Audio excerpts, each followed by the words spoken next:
2026 সালে বাংলাদেশের প্রযুক্তি জগতের আসল চেহারা।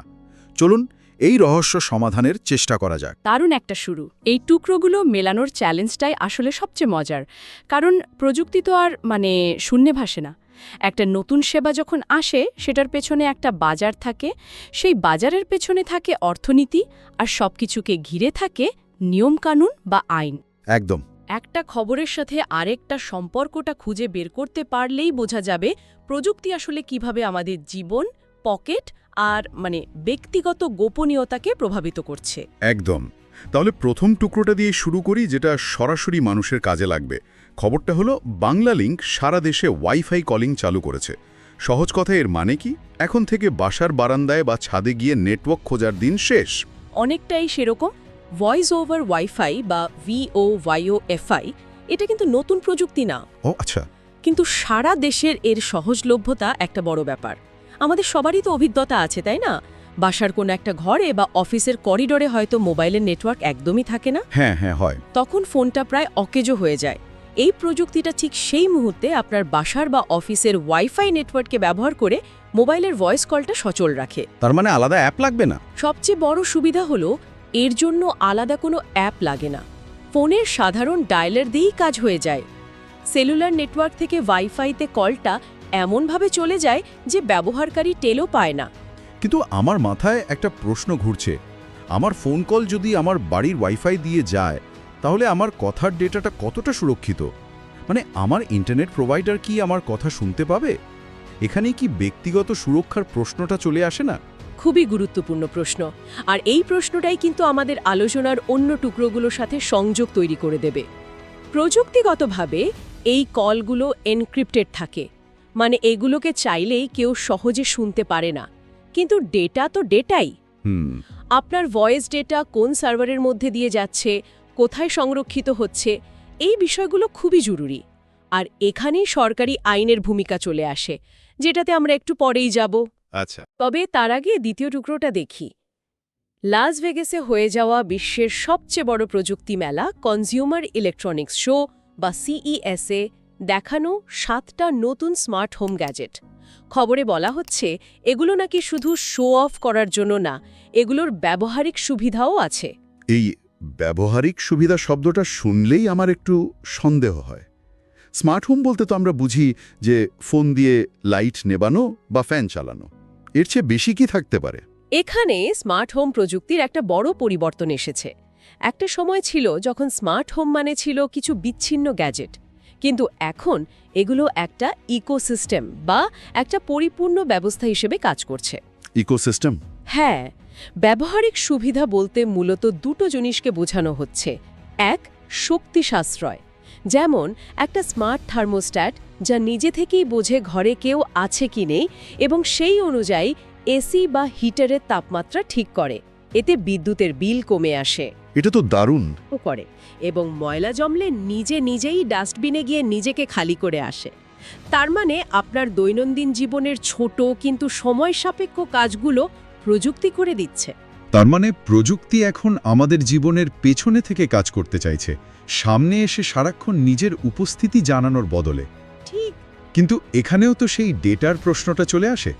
আমার স্মার্ট ফ্রিজ যদি জানে আমি কি খাই, বা আমার রোবট ক্লিনার যদি আমার বাসার নকশা চেনে, সেই ডেটাগুলো কোথায় যাচ্ছে? ঠিক ধরেছেন। এই গ্যাজেটগুলো আমাদের অভ্যাস সম্পর্কে শেখে। আমরা কখন ঘুম থেকে উঠি, কখন বাড়ি ফিরি, আমাদের পছন্দের তাপমাত্রা কত, এই সব তথ্যই তারা সংগ্রহ করে। আর এই বিপুল পরিমাণ ডেটা নিয়েই তো প্রযুক্তি কোম্পানিগুলোর ব্যবসা, আর গ্রাহক হিসেবে আমাদের মাথা ব্যথা। এই দুটো খবর, ওয়াইফাই কলিং আর স্মার্ট গ্যাজেট, আমাদের একটা ভবিষ্যতের ছবি দেখাচ্ছে, যেখানে জীবন অনেক সহজ, কিন্তু ব্যক্তিগত তথ্যের সুরক্ষার প্রশ্নটা আরও বেশি জটিল। বেশ, একদিকে জীবন সহজ করার মতো দারুণ সব প্রযুক্তি আসছে, কিন্তু প্রশ্ন হলো আমরা কি এগুলো কেনার সামর্থ্য রাখি? আর এখানেই আমাদের আলোচনার পরের দুটো খবরের টুকরো আসছে, যা বাজারের একটা অদ্ভুত টানাপোড়েনের ছবি তুলে ধরে। হ্যাঁ, একদিকে স্যামসাং বলছে তারা ভাঁজযোগ্য বা ফোল্ডেবল ফোনকে এখন মূলধারার বাজারে নিয়ে আসবে। অন্যদিকে বাংলাদেশ কম্পিউটার সমিতি বা BCS বলছে যে সব ধরনের আইসিটি পণ্যের দাম মারাত্মকভাবে বাড়তে পারে। এই দুটো কি পুরোপুরি বিপরীতমুখী খবর না? প্রথম দেখায় তাই মনে হয়, কিন্তু আসলে এটা একই মুদ্রার এপিটোপিট। চলুন স্যামসাংয়ের ঘোষণাটা আগে বুঝি। আচ্ছা, ভাঁজযোগ্য ফোন বাজারে এসেছে বেশ কয়েক বছর হলো, কিন্তু এতদিন এগুলো ছিল মূলত একটা শখের বা বিলাসী পণ্য। দাম ছিল আকাশছোঁয়া, আর স্থায়িত্ব নিয়েও মানুষের মনে ভয় ছিল। ঠিক। স্যামসাং যখন বলে তারা এটাকে মূলধারার বাজারে আনবে, এর মানে হলো দুটো জিনিস ঘটেছে। এক, প্রযুক্তিটা এখন যথেষ্ট নির্ভরযোগ্য হয়ে উঠেছে। দুই, উৎপাদন খরচ এতটাই কমেছে যে এখন মধ্যবিত্ত বা উচ্চ মধ্যবিত্তের নাগালে ফোনগুলো আনা সম্ভব। কিন্তু আমার তো মনে হচ্ছে এটা এখনও একটা শখের জিনিসই রয়ে গেছে। সাধারণ মানুষের কাছে পৌঁছাতে কি আরও বহু বছর লাগবে না? আর একটা ভাঁজ করা ফোনের বাড়তি সুবিধাটা ঠিক কি? এখানেই দৃষ্টিভঙ্গির পার্থক্য। ভাবুন তো একজন আর্কিটেক্ট বা ডিজাইনারের কথা। তিনি এখন ক্লায়েন্টের সামনে পকেট থেকে একটা সাধারণ ফোনের আকারের ডিভাইস বের করে সেটাকে একটা ট্যাবলেটের মতো বড় স্ক্রিনে খুলে সম্পূর্ণ বাড়ির নকশা বা 3D মডেল দেখাতে পারছেন। অথবা একজন শিক্ষার্থী বাসের মধ্যে বসেই একটা ছোট্ট ডিভাইসে পুরো লেকচারের নোট নিতে পারছে এবং প্রয়োজনে বড় স্ক্রিনে ভিডিও দেখতে পারছে। ও আচ্ছা। এর মানে হলো কাজের জন্য বা পড়ার জন্য আলাদা করে বড় ডিভাইস যেমন ট্যাবলেট বা ল্যাপটপ সবসময় সাথে রাখার প্রয়োজনীয়তা কমছে। এটা কর্মক্ষেত্রে আর শিক্ষাক্ষেত্রে একটা বড় পরিবর্তন আনতে পারে। আচ্ছা, আপনার উদাহরণটা শোনার পর বিষয়টা আরেকটু পরিষ্কার হলো। কিন্তু ঠিক এই সময়ই বিসিএস-এর সতর্ক বার্তাটা চলে আসছে। একদিকে স্যামসাংয়ের মতো কোম্পানিগুলো এত আধুনিক ফোন বানাচ্ছে, আর অন্যদিকে কম্পিউটার সমিতি আশঙ্কা করছে যে একটা সাধারণ মাউস, কিবোর্ড বা র্যামের দামই হয়তো বেড়ে যাবে। ব্যাপারটা হজম করা কঠিন। আর এটাই হলো বিশ্বায়িত প্রযুক্তি বাজারের কঠিন বাস্তবতা।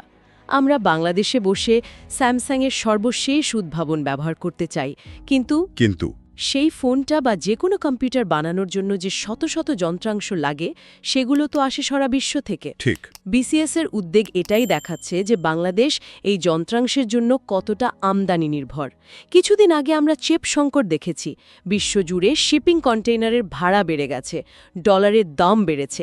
এই প্রত্যেকটা জিনিস সরাসরি আমাদের দেশের বাজারে থাকা একটা ল্যাপটপ বা হার্ড ডিস্কের দামকে প্রভাবিত করে।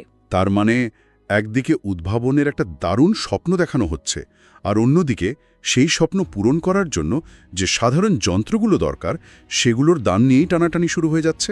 একদম। স্থানীয় ক্রেতার আকাঙ্ক্ষা আর বৈশ্বিক অর্থনীতির চাপের মধ্যে একটা লড়াই চলছে। একদম। আর এই লড়াইয়ের মধ্যেই কিন্তু লুকিয়ে আছে আমাদের শেষ এবং সবচেয়ে জটিল খবরের টুকরোটা।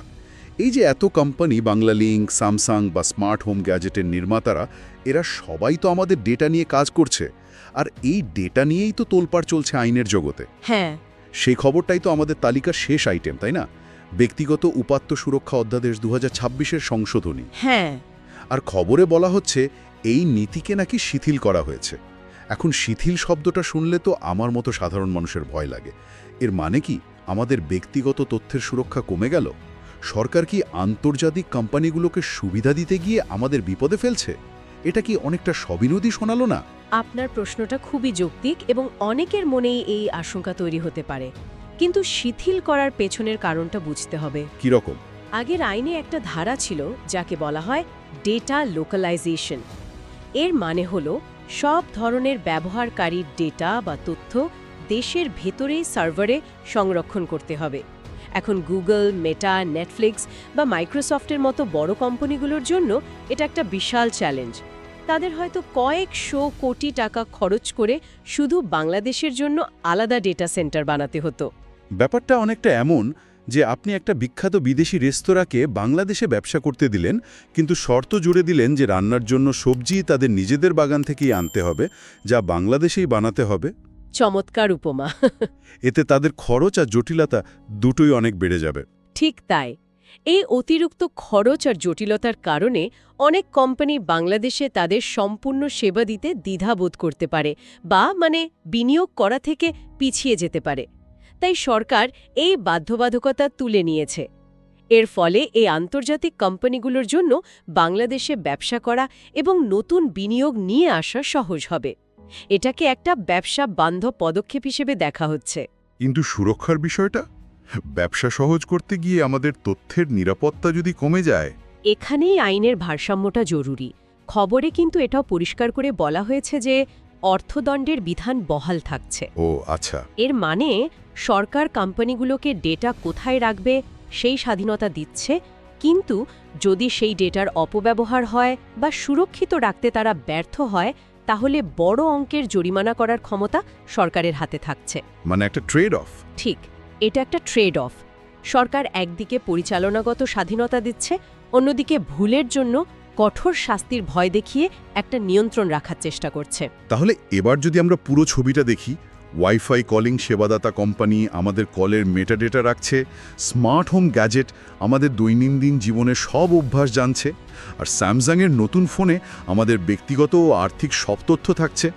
এই সবগুলো কোম্পানি এখন নতুন আইনের অধীনে পড়বে। এই আইনটাই ঠিক করে দেবে আমাদের এই বিপুল পরিমাণ তথ্য নিয়ে তারা কি করতে পারবে আর কি পারবে না। ময়ে আমরা কি তথ্য দিচ্ছি এবং সেই তথ্যের রক্ষা কবচ কি? এই আইন সেই রক্ষা কবচ হওয়ার চেষ্টা করছে। কতটা সফল হবে সেটা সময়ই বলে দেবে। তাহলে 2026 সালের এই একটি দিনের 5টি খবরকে একসাথে মেলানোর পর যে ছবিটা আমরা পেলাম তা বেশ জটিল। একদিকে ব্যবহারকারীদের জীবনকে সহজ করার জন্য নতুন নতুন প্রযুক্তি আসছে, অন্যদিকে সেই প্রযুক্তি কেনার স্বপ্ন আর বৈশ্বিক বাজারের অর্থনৈতিক বাস্তবতা, এই দুয়ের মধ্যে একটা বিরাট ব্যবধান তৈরি হচ্ছে। ঠিক।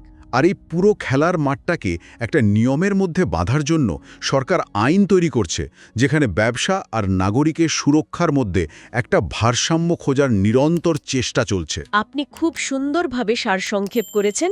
এটা একটা জীবন্ত ব্যবস্থার ছবি, যার প্রতিটি অংশ একে অপরের সাথে জড়িত এবং একে অপরের উপর নির্ভরশীল। আর এই আলোচনাটা আমাদের জন্য শেষ একটা চিন্তার খোরাক রেখে যায়। কি রকম? আজ আমরা দেখলাম প্রযুক্তি বাজারে আসার পর সরকার সেই প্রযুক্তিকে নিয়ন্ত্রণ করার জন্য আইন পাল্টাচ্ছে বা নতুন আইন তৈরি করছে। কিন্তু এমন একটা সময় কি আসবে যখন এই প্রযুক্তিগুলোই নতুন আইন তৈরিতে পরোক্ষভাবে প্রভাব ফেলবে? ইন্টারেস্টিং। ভাবুন যে স্মার্ট হোম সিস্টেম আমাদের সব অভ্যাস জানে, বা যে এআই আমাদের আর্থিক লেনদেনের ধরন বোঝে, সেই ডেটার ওপর ভিত্তি করে কি ভবিষ্যতে ব্যাংক লোনের নিয়ম বা ইন্স্যুরেন্সের পলিসি তৈরি হবে? আজ সরকার প্রযুক্তিকে নিয়ন্ত্রণ করছে, কিন্তু কাল যখন প্রযুক্তি আমাদের সম্পর্কে সরকারের চেয়েও বেশি জানবে, তখন নিয়ন্ত্রণের চাবিকাঠিটা কার হাতে থাকবে? ভবিষ্যৎ সম্ভবত সেই অধ্যায়ের দিকেই তাকিয়ে আছে।